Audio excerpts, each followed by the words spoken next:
Hello, listeners and murder heads alike. Jordy C here, back with another video on YouTube and also another podcast. So, I have some things to talk about for the general podcast listeners as well as the patrons. So, if you're watching this on YouTube, this video is going to end at some point, and then we're going to keep it going on the podcast version and for the patrons. This little blue background behind me, it's just going to depend on if I'm able to get something going with this green screen thing or not. I know it's blue, don't worry, not colorblind. But yeah, otherwise, if it doesn't work out, this thing that I'm going to try and do, then this is the background. I hope you'll like it. All right, so when I started doing Dark Dark World, the podcast, it was a little over 3 years ago. It'll be 4 years in October. And, I would have conversations with family and friends about what sort of aspects of true crime were the most creepy and horrifying to them. And invariably, it seems that the home invasion is like the big creepy one for most people. Understandably. I mean, a home invasion is terrifying. And I'm talking about home invasions like without a purpose, or not without a purpose, but without any sort of specific intent, some sort of randomness, right? Like a Manson family home invasion or the Cheshire murders, if you know that story, right? Just that you could be randomly targeted, that your house could be broken into and you could be terrorized and victimized for no real rhyme or reason. Yeah, that's scary. I get it. And so when I read this story that popped up in my true crime newsfeed, that's what I thought about. I was like, God, this is creepy. And I thought I'd share it with you. It comes to us from Somersworth, New Hampshire. In the early hours of February 9th, Somersworth police responded to a report from a woman who had been hearing another person in her residence. Now, language is important here, right? Because police weren't responding to a break-in. They were responding to a report of hearing another person in a residence. That's chilling already, right? You don't see a person, you don't know where they are, but you think you hear someone else in and amongst your residence. That's terrifying. Now, this residence in Somersworth belongs to a middle-aged single mother, and it's also the part-time residence of her daughter, who is an OnlyFans model, and we're going to call her Natalie because her identity hasn't yet been released to the public. Trust me, the OnlyFans part is relevant. I didn't just bring that up to be like, oh, she's an OnlyFans model. Now, from a Somersworth Police Department news briefing, I quote, "Upon arriving on scene, officers located a male suspect on the roof of the residence. After an on-scene investigation, the male was taken into custody for the charge of burglary." Although, as you'll see, the burglary charge is really just due to a lack of a more fitting charge for his offense.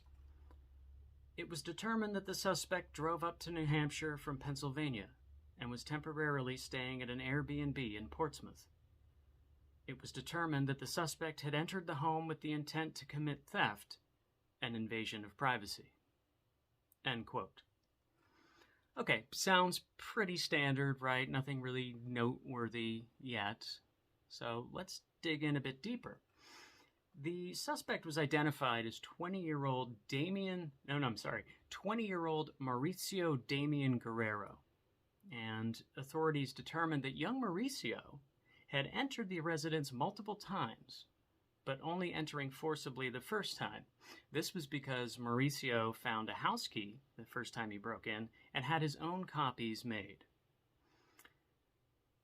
So, over a period of the next several days, Mauricio used his keys to enter Natalie's house several times, growing more confident and brazen on each entry, until eventually he set up camp in the attic of the house, where he remained for a few days. What?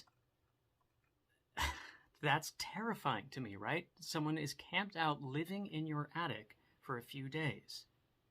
So, at this point, you're probably thinking, okay, he was there to burgle the house, right? And if he were doing that, then wouldn't he have done it already? So what the hell is he doing there, right? Well, here we go. Natalie, as I mentioned, is an OnlyFans model, and Mauricio had developed a bit of an infatuation with her through her photos and videos, and he routinely showered her with gifts and cash, and he even convinced Natalie to give him her address under the ruse that he would be having a new TV and fireplace delivered to her home. Facepalm, Natalie. Facepalm. Come on. As reported by the Miami Herald, Natalie said, quote, "I gave him my address because he wanted to get me a TV. I never wanted to meet him, but he was very pushy, and then one day I was walking to my car and I noticed another car was pulled up close to mine. I saw him hiding in the car and he was ducking to get out of sight." End quote. Fast forward to a couple of weeks later, in February, and now Mauricio has his own copies of Natalie's mother's house's keys and is comfortably camped out in her attic. And when I say camped out up there, he was camped out up there, okay? He was essentially living in her attic for a few days. He had pillows and blankets and beverages and chargers for his devices and snacks, even receptacles for his urine. So, you got Mauricio effectively camping out in the attic, right? Now let's pivot over to Natalie and her mother. So they're quietly going about their business, just living in their home, completely unaware that there's another person in there with them. I don't know about you, but I just find that to be so unsettling. Of course, when you have no idea it's happening, then it's kind of like, what you don't know can't hurt you type of thing. So I guess it's not as terrifying to them, but just the idea of someone living in here with me that I don't know and I'm not aware of is frightening. Right?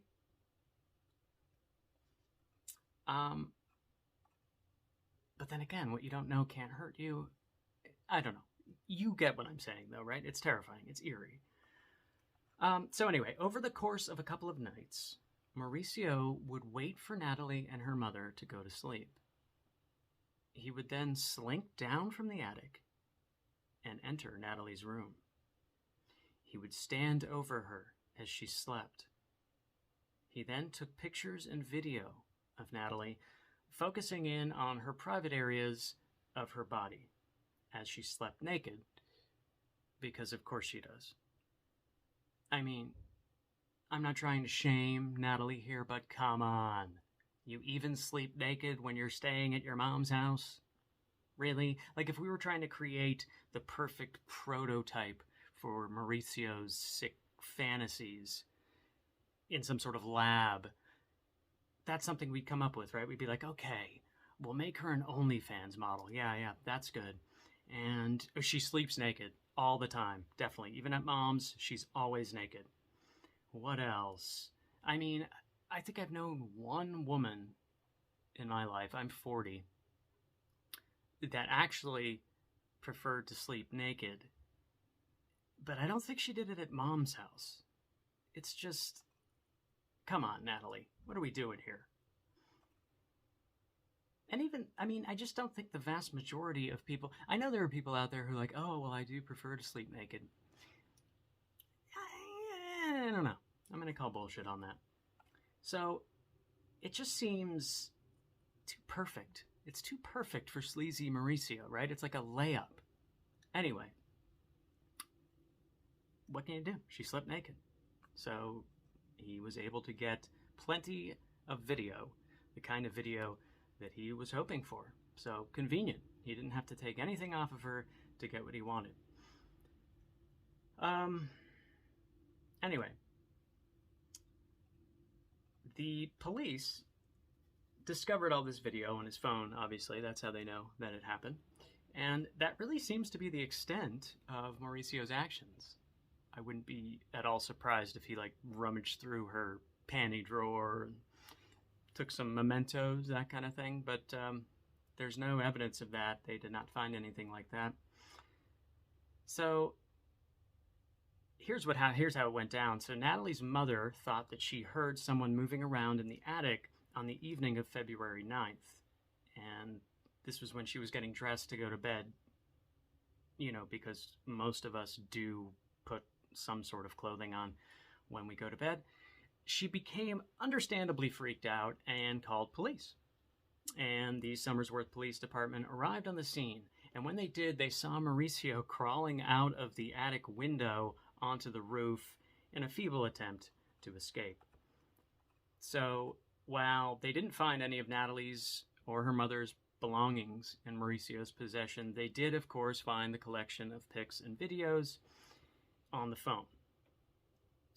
They also discovered a tracking device that Mauricio admitted he'd planned to attach to Natalie's car, which could suggest that he intended to do some further exploration of Natalie's room while she was out of the house. Or he just wanted to follow her wherever she went. Either way, creepy. Terrifying, even. So that played a role in being charged with burglary, in addition to B&E. What I mean by that, to expand a little on that. So because it was possible that he was going to track her movements outside of the house so he could have more time inside the house, the assumption is that he would do that so he could have more time to organize the theft, I guess you would say. So that's how he ends up charged with burglary and B&E.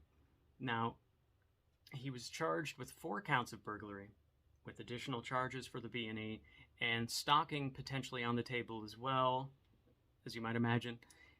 He was, according to the Strafford County Deputy District Attorney, Emily Garrod, quote, "He was released with pretty strict bail conditions, but the safety of the victim during the pendency of this case is an ongoing concern of ours.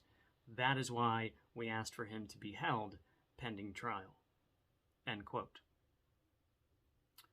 So, as she mentioned there, Mauricio was released, so obviously the courts did not honor the DDA's request to hold him. The pretty strict bail conditions that she's mentioned here are simply that he has to wear an ankle monitor and an additional tracking bracelet, which is pretty standard in stalking cases. And it basically just, to make sure that the stalker doesn't violate the mandatory and immediate restraining order that's filed on the victim's behalf. I didn't know this, that there's automatically a restraining order filed in stalking cases. I suppose it's a bit ironic in this case, though, because as Mauricio wanted to track Natalie with a device of his own, in the end, it's only Mauricio who will be tracked. And that tracking data is fully accessible to Natalie herself. So that's the story so far. If anything interesting comes out when the trial begins, maybe I'll cover that then. I can circle back to it, but it jumped out at me. And I know I'm making light of it a bit here because it is funny in some ways, but honestly, I think this is absolutely terrifying. Obviously, we don't know how far Mauricio would have gone had he not been detected, but it brings me back to, I don't know if you're in my age group or not, or if you'll remember growing up reading the series Scary Stories to Tell in the Dark, but there was one in there that used to scare the shit out of me as a kid, and it was the one where there's the babysitter, and she's babysitting the kids, and she starts getting these prank phone calls that grow increasingly more terrifying as the night goes on. They become threatening phone calls, and this guy's going to kill her. So she calls the police, and then you have this sort of back and forth of phone calls. She's talking to the operator and the police And then she's talking to the stalker person that's calling her saying he's going to kill her.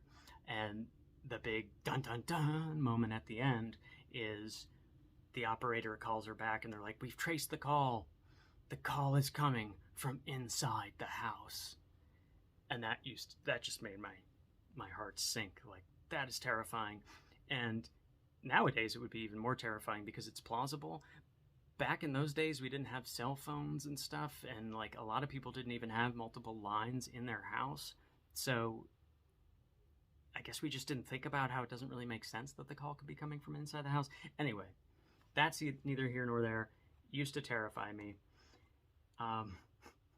But without us thinking about just how far Mauricio would have gone had he not been detected, the sheer idea of someone being in the house with you, the call is coming from inside the house kind of vibe, it just gets me. I don't know. What about you guys? Do you find that as terrifying as I do? I'm assuming you do. Does it creep you out? Do you just think the story is funny? Do you sleep naked? Actually, probably don't answer that. I don't want to be looked at. You know what I'm saying. I strike that from the record. I don't want to know if you sleep naked or not. I assume you don't because no one does. Anyway, drop me a line in the comments, hit me up on Twitter or email. All of that contact info is in the description or it's in the show notes of the podcast, depending on where you are viewing or listening to this content. And if you are on YouTube and you're new here, hit the subscribe button so you can stay informed about creepy tales like that of Mauricio Damian-Guerrero. And hit the like button. Do all that stuff. If you're listening on podcasts, we could really use the Apple Podcast reviews. 5-star reviews go a long way, much more than you'd think they do. And so if you haven't done one of those yet, I would greatly appreciate it. And so, YouTube, we're going to say goodbye to you for now. I'm Jordan Crittenden. This is Dark Dark World. Thank you for watching. We'll see you next time. Patrons, podcast listeners, stay tuned.